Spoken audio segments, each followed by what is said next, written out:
Pagiging kontrabida ni Dennis Trillo, itinodo na in his villain era. Biniktima niya ang ilang cast ng Pulang Araw tulad ni Alden Richards, Barbie Forteza, David Licauco, at Sanya Lopez. Pero for fun lang naman ang lahat ng yan. Hashtag Milan Fashion Week na. Get ready with me video ni Heart Evangelista na kinunan habang nasa umaandar na van, hinangaan ng netizens. Jen ng BTS, nasa Milan na rin para sa Fashion Week bilang ambassador ng isang brand.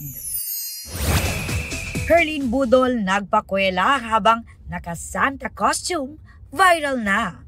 Aubrey Carampel nagbabalita para sa GMA Integrated News.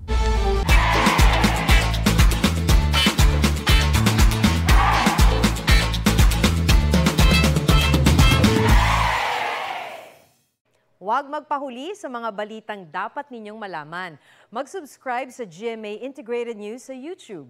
Sa mga kapuso abroad, subaybayan nyo kami sa GMA Pinoy TV at sa www.gmanews.tv.